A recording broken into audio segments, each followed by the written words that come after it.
And there's so many questions. I mean, the biggest question is why? And I've sat there and it was why? What if only?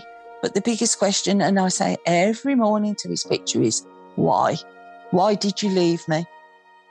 Welcome to The Narratives of Suicide, the podcast where we bring hope, community, and a voice to those who've lost to suicide. It's where we dispel the myths of suicide. We dispel historical discourses and constructs that have been steeped in history for a very long time, and we're here with hope, love, and support for everyone out there who needs to listen to this podcast.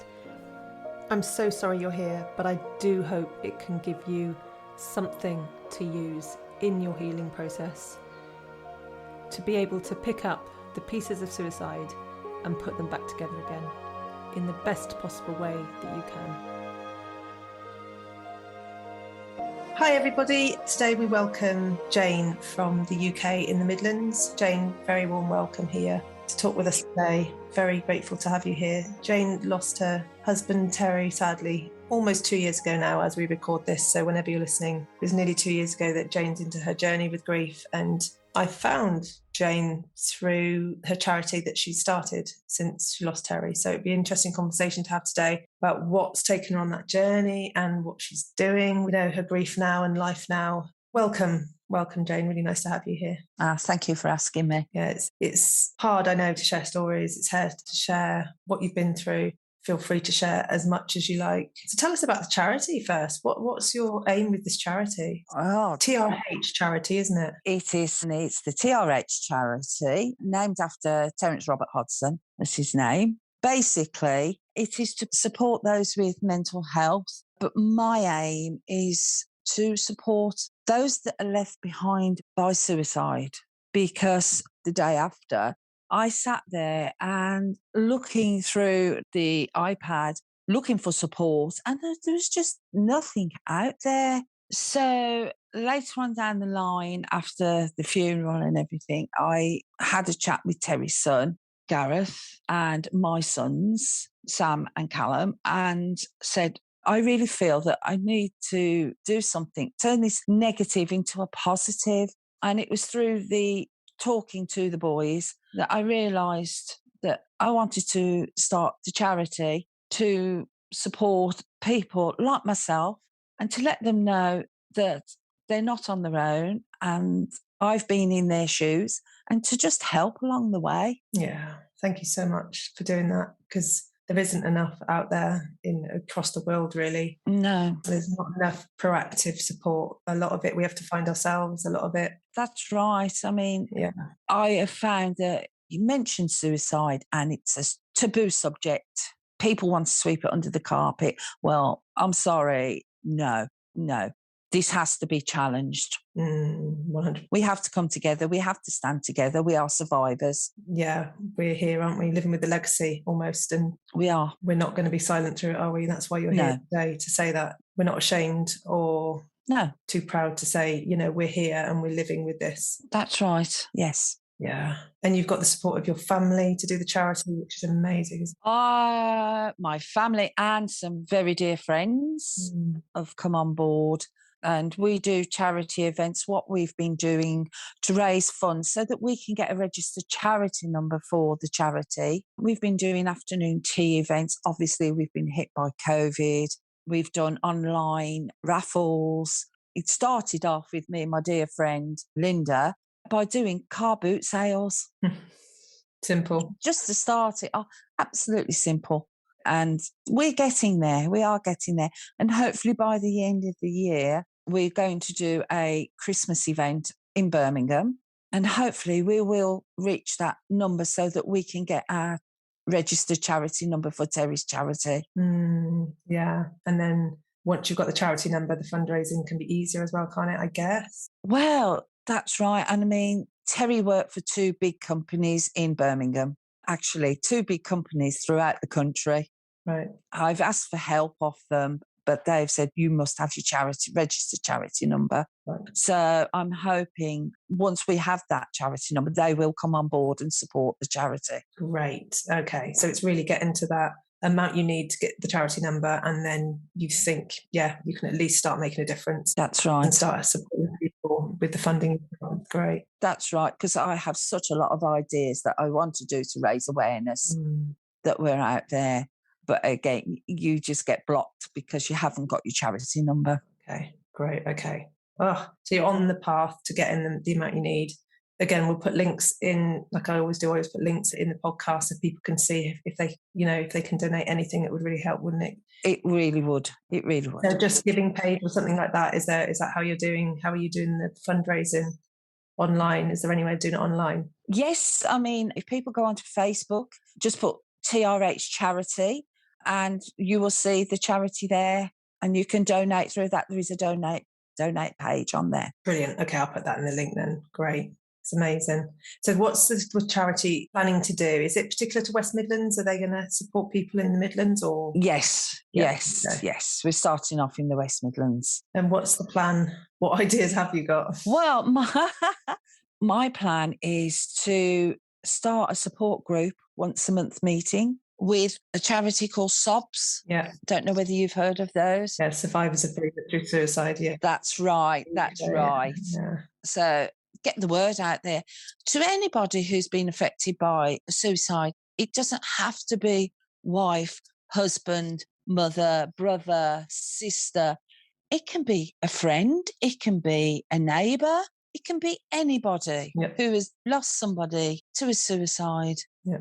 So we can come together and say again, just have a cup of tea. We're not alone. Share our stories. Yeah. Support each other, because somebody might be struggling with something that somebody else can say, well, actually, I've been there and this might help you. That's right. Yeah. Support each other. Absolutely. So support groups. Yes. And awareness. It sounds like you're very passionate about the awareness of the whole suicide loss, or was it suicide or suicide loss? Yes. It's support of the suicide, because, again, what I would like to do is get cards with the meeting printed and put like a little pack for undertakers, because when a family go into the undertakers, I had to go in the day after I lost Terry. I mean, they're brilliant.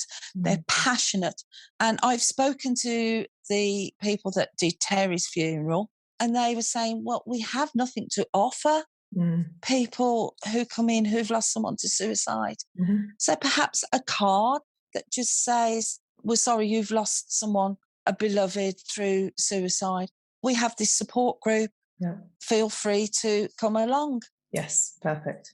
It's that proactive approach, isn't it? It is. Somebody hasn't got to go looking for it. It's offered to them by somebody. Right. They're going to come into contact with the undertakers or with the coroners or with the police. That's right. Or with nursing staff and hospital staff. And if we all work as a community to offer it wherever we can, that's what I think the long-term plan is in the NHS, to actually offer this liaison service across the UK.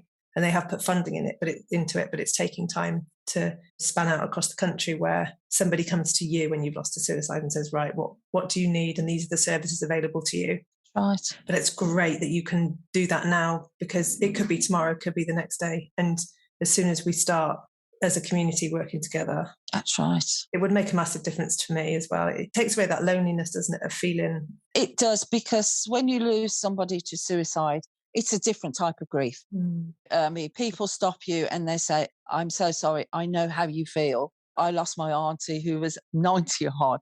Well, it is a different type of grief, because that person chose to take their own life. And there's so many questions. I mean, the biggest question is why?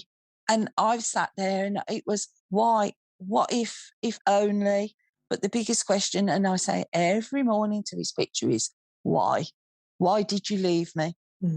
Yeah. Choice is a tricky word. In research, it's shown that choice makes us feel so, they chose to do that. So then why did you leave me? And it makes us feel so, so helpless. And it's such a mixed feelings, doesn't it? Of complete emotions it's so different, isn't it? Yeah.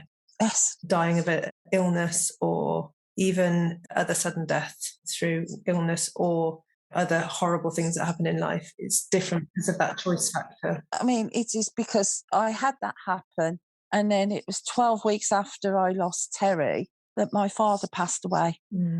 So soon, but a different type of passing. And to compare them, he had a peaceful passing, whereas I just can't get over the trauma of Terry. Yeah, this is it, isn't it? And I've heard the word choice being used, like it's not like they chose to have a cup of tea or coffee. They made a very, very extremely difficult decision. I don't know what the right word is to use for that, but it's something about how do we live with that sense that... Well, in my eyes, somebody who does take their own life has got to be so brave to do that. Yeah. They're not weak, they're brave. This is it, yeah. Tell us about Terry. What was he like? Terry was a very private man, but he would do anything for anybody. He was a loving husband. He was a wonderful father and stepfather too. And he thought the world. He had 2 step-grandchildren who he thought the world of.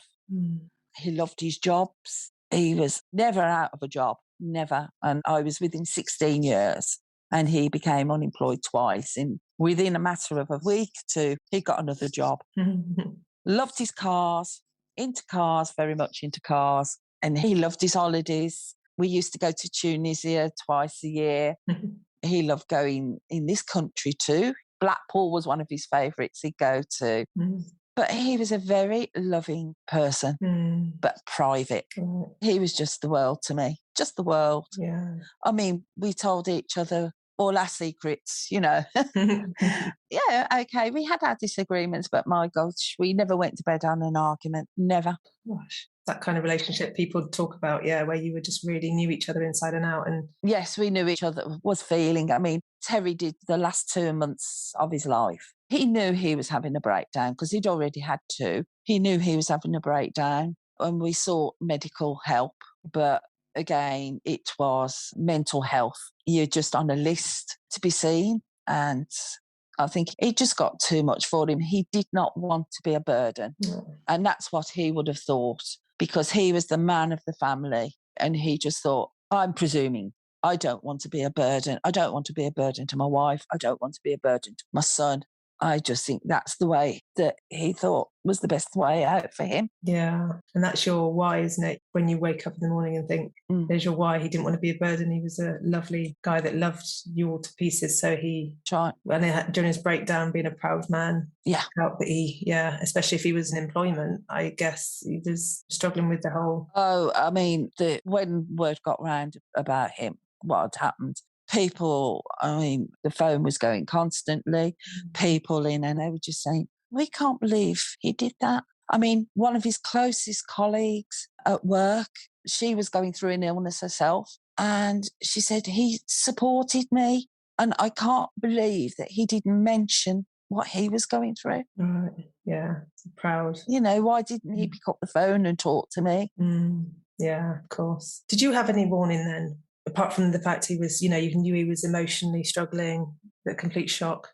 Well, I knew he was ill. We were just waiting for mental health to get in touch with us. But I had to come home from work. Luckily, I had 4 days off. Right. So I spent the 4 days with Terry.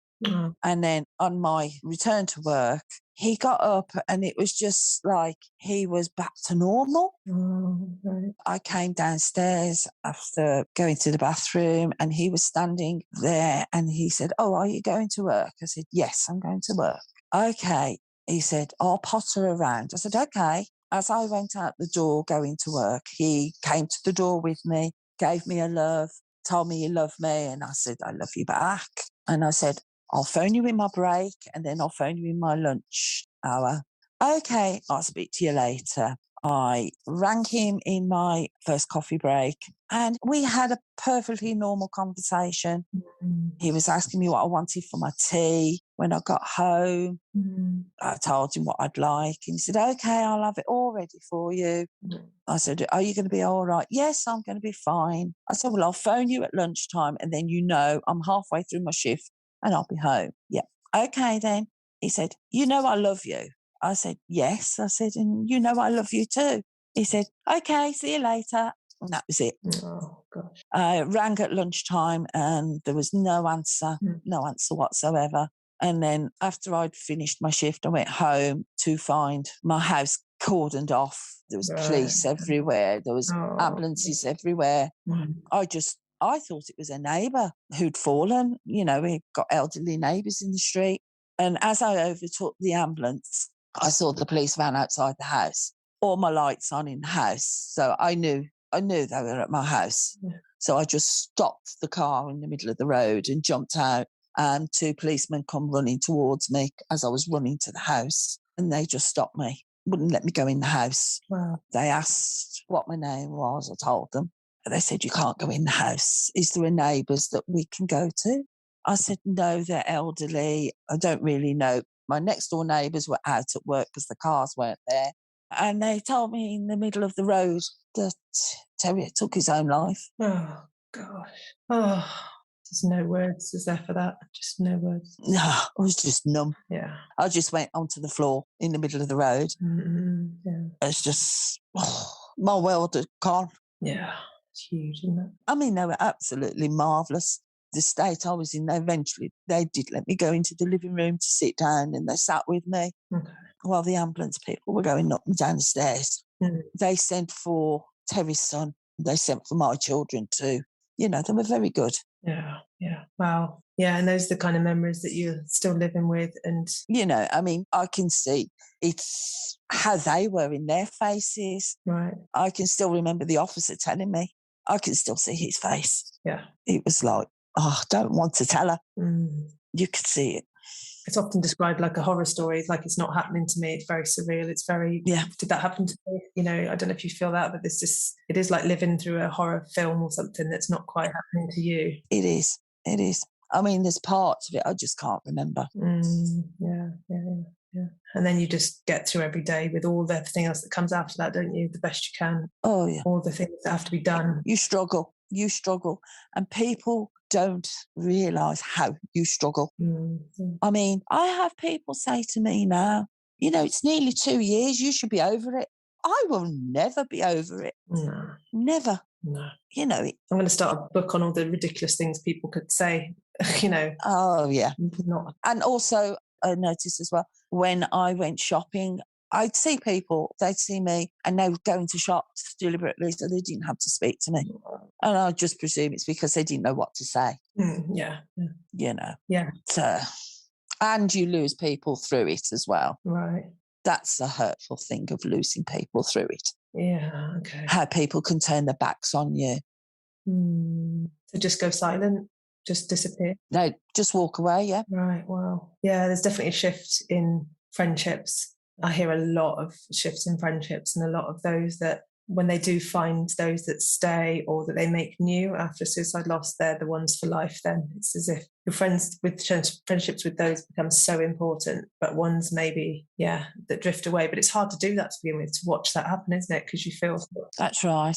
You feel alone already. I mean, I've got 3 wonderful friends that have supported me from day dot of it. Yeah. One was Linda, who I used to work with.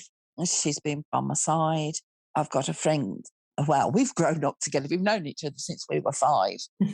She came over and she just walked in, sat with me. She went, "You don't have to say anything, but I know how you're feeling." And I looked at her and then I realised, yes, she did know how I was feeling, because many years ago, I think it's about 20 years ago, she lost her sister to suicide. So she did know. And to this day, she lives over the other side of the city, but she'll phone me or I'll phone her, and, you know, we have a little chat and it's lovely. And then I've got another friend who lives down the road and she's like a sister to me. She's there. If I have a bad day, it's, well, come on then, let's put the kettle on. Yeah. Yeah, just there. That's right. And it's these people, along with Gareth, Sam and Callum, and my 2 little beautiful grandchildren, that keep me going. Yeah, I can imagine. Yeah. This circle of friends that keep me going. And also my church, because I did find my faith. Right. After Terry died, I was having a bad day. I will confess, I got in the car and I thought, well, I just want to join him. And I was driving round, and it was going in my mind, well, what shall I do? How can I do it? And then something made me stop outside the church. And I just went into the church. It was the church where my son was christened. And I just sat there at the back of the church sobbing. And a lady came, she just moved across, put her arm around me, giving me her tissues out of her handbag. And after the service, the two fathers that took the service came, sat with me because they could see I was distressed. This lady sat with me. And from there, that's where I found my faith. And like they said, it's a calling, and I've answered the calling to help people that are going through what I'm going through. And the church, we found out later that Terry's mother and father were married in that church, and also Terry was baptised in that church. Oh. And I didn't know this. Wow. So. Yeah, you just knew, didn't you? Something new just pulled you there. Yes. And so through the faith, do you go regularly? Have you got a community there? I do. Oh, yeah. I go every Sunday. So you've got a community now as well supporting you? Absolutely. Yes. We are actually in October, we are actually doing an afternoon tea in the church hall for the parishioners and people over here that if they want to go. But we think the parishioners will fill it without advertising. It's because the church have suffered through COVID too. Okay. That we are going to split the proceeds, half for the church and half for the charity. Okay. So.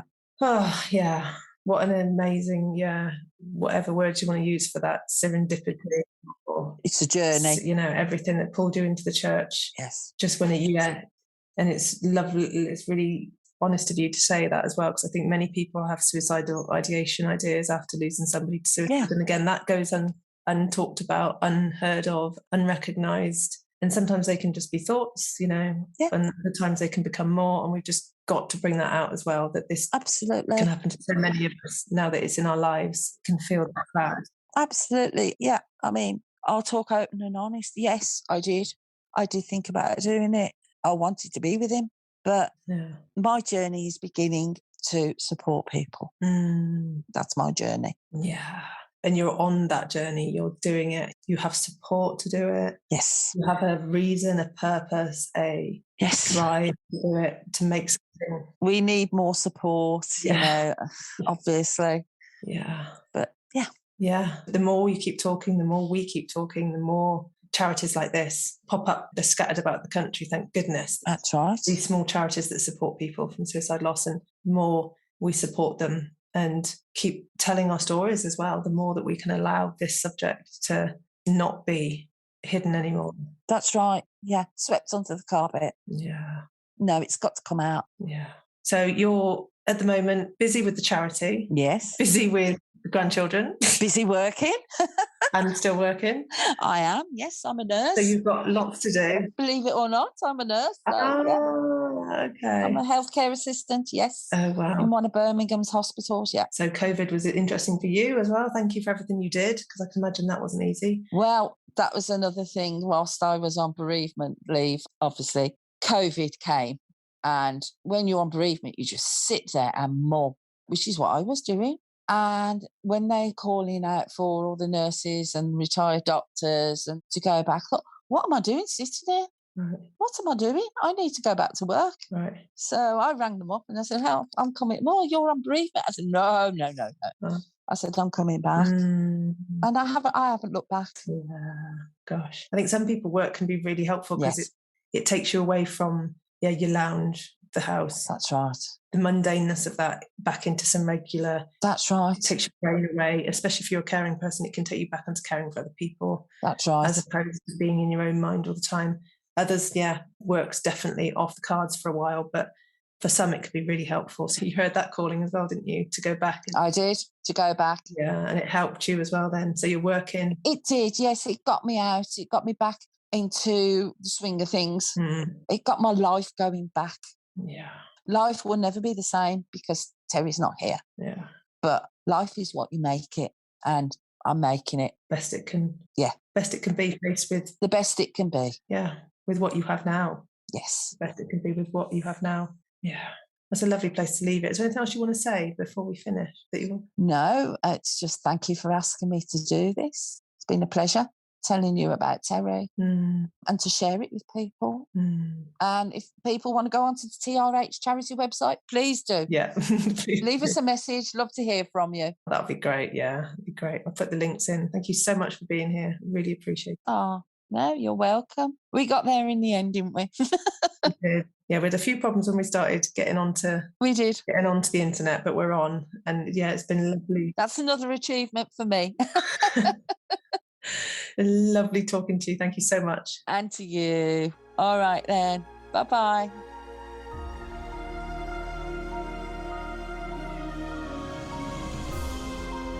Thanks so much for joining us here today. I hope it served you and given you something for your journey with suicide.